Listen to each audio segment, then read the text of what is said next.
तो कहानी की शुरुआत में हम देखते हैं कि चांग नाम का लोकल क्रिमिनल और उसके दो साथी लेक और फेट एक कपल का पीछा कर रहे होते हैं, जिनसे बचते हुए वो कपल जंगल की ओर भाग जाता है। पर जल्द ही वो गैंगस्टर्स उन्हें पकड़ लेते हैं और बड़ी ही बेरहमी से उन्हें मार डालते हैं। यहाँ से सीन शिफ्ट होता है और हमें योड और बुआ नाम का एक कपल दिखाया जाता है। ये दोनों एक दूसरे से बहुत प्यार करते हैं और समय आने पर एक दूसरे से शादी करने वाले होते हैं। हालांकि योड के पेरेंट्स उनके इस रिश्ते से खुश नहीं थे, क्योंकि बुआ एक गूंगी लड़की थी। साथ ही उसके पिता ने दूसरी औरत के लिए बुआ और उसकी माँ को छोड़ दिया था, जिससे बुआ की फाइनेंशियल कंडीशन भी खराब होती है। लेकिन फिर भी योड बुआ से शादी करने के लिए तैयार होता है। खैर, एक दिन योड और बुआ एक नदी से केकड़े पकड़कर घर जा रहे होते हैं, जिस दौरान गांव के बदमाश लोग उन्हें परेशान करने के लिए बुआ को पत्थर से मारकर भाग जाते हैं, जिससे बुआ के सिर से ब्लड बहने लगता है। इसलिए योड तुरंत उसे घर ले जाता है, जहां बुआ की माँ उसके घाव पर मलहम लगाती है और उसे रेस्ट करने का कहती है। इसके बाद वो योड के पास जाती है और उससे कहती है कि तुम्हें एक अच्छी लड़की और अच्छा ससुराल मिल सकता है, इसलिए अब से तुम्हें बुआ से मिलना बंद कर देना चाहिए। जिस पर योड कहता है कि मैं बुआ से सच्चा प्यार करता हूँ और मुझे गांव वालों की बातों से भी कोई फर्क नहीं पड़ता है। इस तरह योड अपने परिवार और गांव वालों के खिलाफ होने के बावजूद भी बुआ के साथ रहने का डिसीजन लेता है। वो दोनों अगले दिन फिर से मिलते हैं और एक दूसरे के साथ टाइम स्पेंड करने के लिए मछलियाँ पकड़ने जाते हैं और उन्हें पकाकर एक साथ खाते हैं। इसी गांव में चैंग और उसके दो साथी भी रहते हैं, जिन्हें देखकर ऐसा लगता है कि उनके पास लोगों को तकलीफ पहुंचाने के अलावा कोई और काम नहीं है। इसके अलावा वो लोगों के सामान और उनके पैसों को चुराकर अपना गुजारा करते थे। चैंग की एक पत्नी भी है, जो अक्सर चैंग को उसके बिहेवियर के लिए डांटती रहती है, लेकिन चैंग उस पर ध्यान नहीं देता था। एक दिन जब योड और बुआ मछलियाँ पकड़कर घर जा रहे होते हैं, तब चांग और उसके दोनों साथी उनके सामने आ जाते हैं और उनसे मछली से भरी बाल्टी छीनने लगते हैं। यहाँ चैंग बुआ को भी परेशान करता है, जिससे योड उसे बचाने की कोशिश करने लगता है, लेकिन वो सभी आसानी से उस पर हावी हो जाते हैं। तभी चांग की पत्नी वहाँ आ जाती है, जो चांग और उसके साथियों से योड और बुआ को बचा लेती है। शाम को जब योड अपने घर जाता है, तब उसके पिता हमेशा की तरह उसे बैंकॉक जाकर नौकरी करने का कहते हैं। असल में उनका मानना था कि पैसे कमाने के लिए योड का बैंकॉक जाना बहुत जरूरी है, लेकिन योड का कहना था कि वो शहर में रहने की बजाय गांव की शांति में रहना पसंद करता है। अगली सुबह हम एक बौने चोर को देखते हैं, जो एक दुकान से केले चुराकर भाग जाता है। इसी दौरान बुआ भी केले लेकर उस दुकान के पास से गुजर रही होती है, जिससे दुकानदार बुआ को चोर समझकर उसे बुरा भला कहने लगता है। बेचारी बुआ गूंगी होने के कारण अपनी बेगुनाही साबित नहीं कर पाती और रोने लगती है। इसी दिन योड की माँ बुआ की माँ से मिलने आती है और उससे कहती है कि मैं एक गूंगी लड़की से अपने बेटे की शादी नहीं कराऊंगी, इसलिए तुम बुआ को मेरे बेटे से दूर रखो। इधर बुआ भी ये सब बातें सुन लेती है, जिससे वो बहुत दुखी हो जाती है। इसके बाद बुआ खेत की ओर चली जाती है और रोते हुए सोचती है कि आखिर पूरा गाँव उससे नफरत क्यों करता है। थोड़ी देर बाद योड वहाँ आता है और उसे गले लगाकर वादा करता है कि मैं कभी भी तुम्हारा साथ नहीं छोड़ूंगा और जल्द ही तुमसे शादी कर लूंगा। जिसके बाद वो दोनों मछली पकड़ने के लिए निकल जाते हैं। यहाँ योड मछली पकड़ने के जाल को ठीक कर रहा होता है, जिस दौरान चांग और उसके साथी वहाँ आकर बुआ को किडनैप करके उसे जंगल में ले जाते हैं, जहाँ चांग जबरदस्ती उसके कपड़े उतारने की कोशिश करता है, जिससे बुआ उससे लड़ने की कोशिश करती है, लेकिन वो तीनों लोग बुआ को बुरी तरह पीटते हैं। इस बीच जब योड को कहीं भी बुआ दिखाई नहीं देती, तो वो उसे आसपास खोजने लगता है। तब उसे बुआ की एक स्लीपर मिलती है, जिससे उसे एहसास होता है कि बुआ खतरे में है, इसलिए वो जंगल में जाकर उसे ढूंढने लगता है। जिसके बाद वो देखता है कि चैंग और उसके साथी बुआ पर बेरहमी से हमला कर रहे हैं, इसलिए वो बुआ को बचाने के लिए तीनों गैंगस्टर से लड़ाई करता है। पर वो तीनों गैंगस्टर्स आसानी से योड पर काबू पा लेते हैं और उसे मार मार कर घायल कर देते हैं। इसके बाद चैंग बुआ के साथ जबरदस्ती करता है और फिर वो गैंगस्टर्स उन दोनों को मारकर जंगल में कहीं दफना देते हैं। रात होने पर जब बुआ घर नहीं लौटती, तब उसकी माँ को उसकी बहुत फिक्र होती है, इसलिए वो अगली सुबह योड के परिवार से मिलने जाती है, जहाँ उसे पता चलता है कि रात से योड भी घर पर नहीं लौटा है। इस बात से परेशान योड और बुआ के पेरेंट्स अपने बच्चों की तलाश में निकल जाते हैं। जब वो खेत में पहुँचते हैं, तो उन्हें वहाँ योड और बुआ का सामान दिखाई देता है, जिससे उन्हें अपने बच्चों की और भी ज्यादा फिक्र होने लगती है। यहाँ उन्हें एक आदमी मिलता है, जो बताता है कि चांग और उसके साथी कुछ दिनों से योड और बुआ का पीछा कर रहे थे। ये जानकर वो तीनों सीधे चांग के घर जाते हैं, जहाँ चांग उन्हें धमकी देकर भगा देता है। इसके बाद वो तीनों दुखी होकर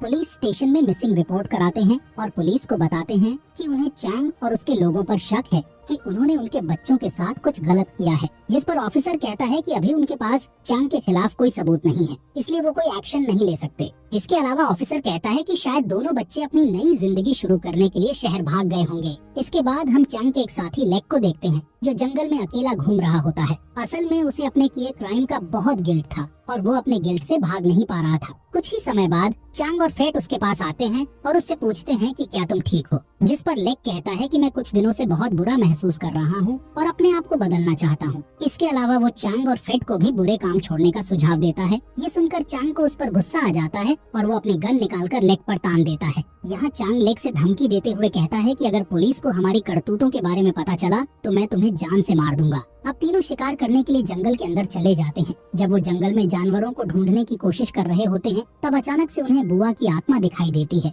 जिससे वो सभी बुरी तरह डर जाते हैं और जंगल से भागने के लिए मजबूर हो जाते हैं। रात में वो तीनों गैंगस्टर्स कुछ लड़कियों के साथ ड्रिंक करते हुए एंजॉय कर रहे होते हैं, जिस दौरान लेक वॉशरूम का कहकर बाहर आ जाता है। जब वो बाहर होता है तब उसे जमीन पर एक सफेद कपड़े पहने हुए लड़की दिखाई देती है, इसलिए लेक धीरे धीरे उसके पास आता है और उसे पलटकर देखने की कोशिश करता है। जब वो उस लड़की को पलटता है तब उसे पता चलता है कि वो लड़की कोई और नहीं बल्कि बुआ है। बुआ को देखकर लेक बहुत डर जाता है, इसलिए वो तुरंत अपने दोस्तों के पास भागता है। खैर, वो तीनों पार्टी खत्म करने के बाद अपने अपने घरों में लौट जाते हैं, लेकिन उन सभी को बुआ का बहुत डर था। खासकर लेक को ज्यादा डर लग रहा होता है। जब वो अपने बेड पर जाता है तब उसे बार बार बुआ दिखाई देती है, जो कि उस पर हमला कर रही होती है। इस बात से परेशान होकर लेक को पूरी रात नींद नहीं आती। अगली सुबह लेक फेट से मिलता है और उससे बात करते हुए उसे अपने कल रात वाले डरावने इंसिडेंट के बारे में बताता है, जिससे फेट हैरान हो जाता है और बताता है कि मुझे भी इस तरह के डरावने विजन्स आ रहे हैं। यहाँ लेक फेट को गांव छोड़कर शहर में नौकरी ढूंढने का कहता है ताकि वो इस मुसीबत से दूर जा सकें।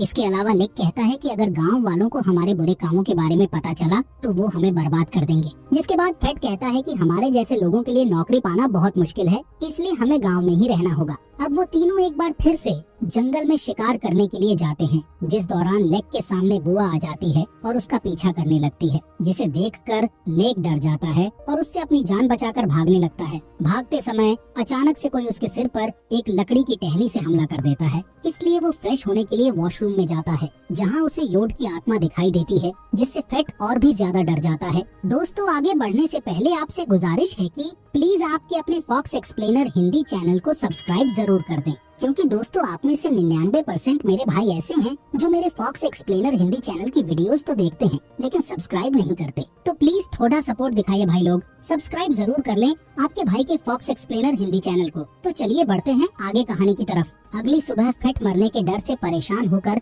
मंदिर में जाता है, जहां वो अपनी जान बचाने के लिए भगवान से प्रार्थना करता है। इसके बाद वो चैंग से मिलता है, उसे बताता है कि मैं गांव वालों के सामने अपने गुनाहों को कबूल करने वाला हूँ। इस बात पर चांग को बहुत गुस्सा आता है और वो फेट के चेहरे पर मुक्का मारकर उसे चुप रहने का आदेश देता है। लेकिन फेट अब और चुप रहना नहीं चाहता था, इसलिए वो जिद करने लगता है कि वो गांव वालों को सब कुछ बता देगा। इस बात पर चांग उसे बेरहमी से पीटने लगता है और जान से मारने की धमकी भी देता है, इसलिए फेट उससे डरकर शांत हो जाता है। इसी रात चांग को भी एक डरावना सपना आता है, जिसमें चांग को योड और बुआ की आत्मा ने बेड से बांध दिया होता है और वो दोनों आत्मा उसे परेशान कर रही होती है। साथ ही वो एक कुल्हाड़ी लेकर चांग के पास आ रहे होते हैं। अगले दिन हम फेट को देखते हैं, जो पास की ही एक नदी में मछली पकड़ रहा होता है, जिस दौरान उसे एक डरावनी आवाज सुनाई देती है, जिससे वो बहुत घबरा जाता है और चारों ओर देखने लगता है, पर उसे वहाँ कोई भी नजर नहीं आता है। तभी अचानक उसे पानी में किसी चीज के गिरने की आवाज सुनाई देती है, जिससे वो और भी ज्यादा घबरा जाता है। अब डरते हुए वो जंगल से भागने की कोशिश करता है, लेकिन तभी उसे पीछे से कोई पकड़ लेता है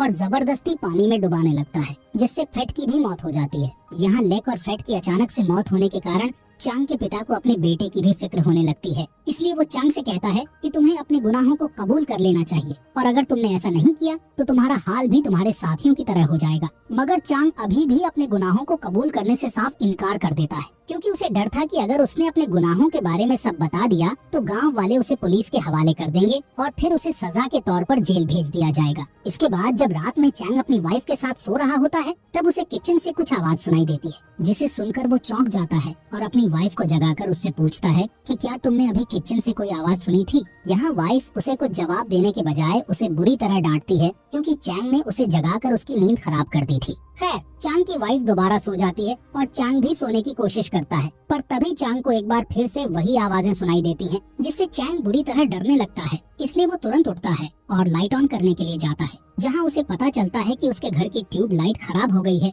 अब क्योंकि चांग को अंधेरे से डर लग रहा था, इसीलिए वो मोमबत्ती जलाने का सोचता है, पर जब वो मोमबत्ती जलाता है तब मोमबत्ती अपने आप ही बुझ जाती है। जिसके बाद चंग दोबारा उस मोमबत्ती को जलाता है और जैसे ही वो पीछे मुड़ता है तो उसके सामने बुआ की आत्मा आ जाती है, जिससे चंग बुरी तरह डर जाता है। पर किसी तरह वो एक चाकू उठाता है और बुआ के ऊपर बार बार अटैक करने लगता है, जिस दौरान उसे एहसास होता है कि उसने चाकू से बुआ पर नहीं बल्कि अपनी वाइफ पर हमला किया था और इस हमले से उसकी वाइफ की मौत भी हो गई है। यहाँ चंग को विश्वास नहीं हो रहा था कि उसने अपनी ही वाइफ को मार दिया है। जिसके बाद चंग एक बच्चे की तरह रोने लगता है। तब उसके पीछे से एक अनजान इंसान आता है और उस पर हमला करके उसे बेहोश कर देता है। थोड़ी देर बाद जब चंग को होश आता है तो वो खुद बंधा हुआ पाता है। तभी वहाँ योड और बुआ आते हैं जो कि अभी भी जिंदा थे। चंग उन दोनों को जिंदा देखकर बहुत हैरान हो जाता है। यहाँ योड और बुआ रिवील करते हैं कि चंग और उसके साथियों ने उन दोनों को जिंदा दफनाया था। साथ ही जब वो तीनों उन्हें दफनाकर चले गए थे तब कुछ ही समय बाद बारिश होने लगी थी, जिससे योड और बुआ को होश आ गया था